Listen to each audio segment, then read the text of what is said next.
अस्सलाम वालेकुम student, welcome back to my YouTube channel. आज के जो होल नंबर्स और डेसिमल के जो टॉपिक थे, आज का टॉपिक है एक्सपेंडेड नोटेशन। जिस तरह हम नॉर्मल नंबर्स को एक्सपेंडेड नोटेशन में लिखते हैं, इसी तरह आज डेसिमल्स के नंबर को हम एक्सपेंडेड लोकेशन और नोटेशन में लिखेंगे। लेकिन इस लिखने से पहले जो है कुछ चीज़ें सीखनी है, सीखने के बाद ये चीज़ें होंगी।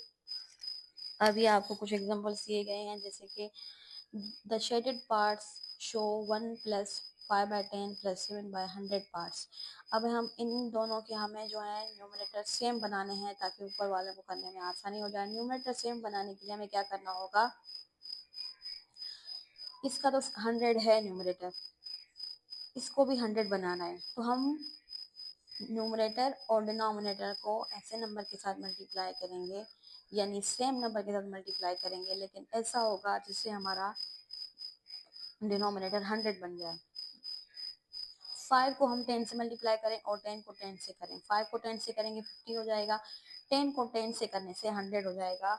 इसी वजह से ही इनका जवाब इन्होंने लिखा है 1 + 5/10 + 7/100 इज इक्वल टू 1 + 50/100 + 7/100। ये 50/100 कैसे आया, ये सवाल हो सकता है। इन्होंने कोई एक्सप्लेनेशन नहीं लिखी, इन्होंने यही किया है जो मैंने ये तरीका बताया है। उसके बाद अब दोनों के जब डिनोमिनेटर सेम आ गए तो आसानी हो गई।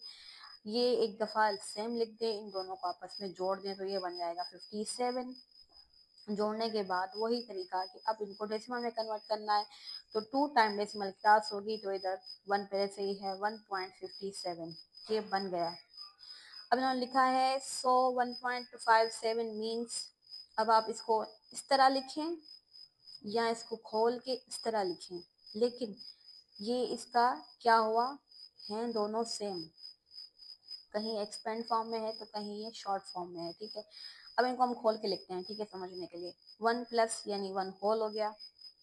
5 कौन सी प्लेस वैल्यू पे है, 10th, इसका मतलब 5/10 प्लस सेम आएगा। 7 कौन से प्लेस वैल्यू पे है, 100, 7/100, क्योंकि हमने सीखा था कि आफ्टर डेसिमल हम 10th, 100, 1000 ही प्लेस वैल्यू काउंट करेंगे। जैसे लिखा है उन्होंने, 1 वंस पढ़ा जाएगा, 5 10th पढ़ा जाएगा और 7 जो है वो 100 पढ़ा जाएगा।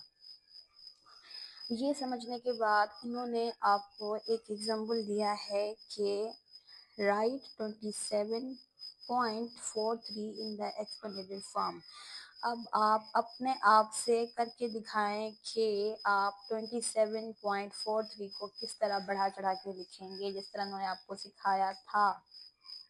ठीक है, तो किस तरह बड़ा चढ़ के लिखेंगे, 27 है, 20 को अलग करेंगे, 7 को अलग करेंगे, फिर से प्लस देंगे, डेसिमल रखेंगे।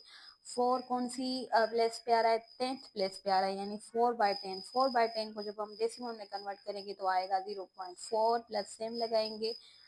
उसके बाद 3 कौन सी प्लेस वैल्यू पे है, 100 प्लेस वैल्यू पे है, तो जब उस 100 प्लेस वैल्यू यानी 3/100 को जब हम डेसिमल में कन्वर्ट करेंगे तो जवाब क्या आएगा, 0.03।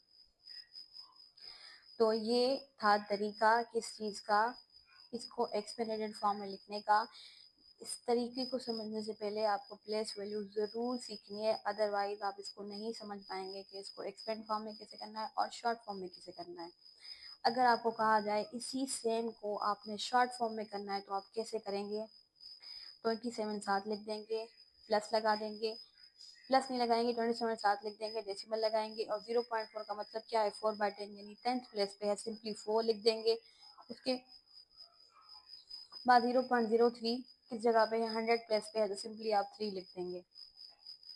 क्योंकि आपको पता है इसकी प्लेस वैल्यू, तो आप जब इसको फ्रैक्शन में लिखेंगे और आफ्टर फ्रैक्शन में कन्वर्ट करने के बाद आपको जवाब यही मिलने वाला है। तो ये था आज का टॉपिक, सिंपल सा एक्सपेंडेड नोटेशन, जैसे नॉर्मल नंबर्स में होता है इसमें भी वैसे था।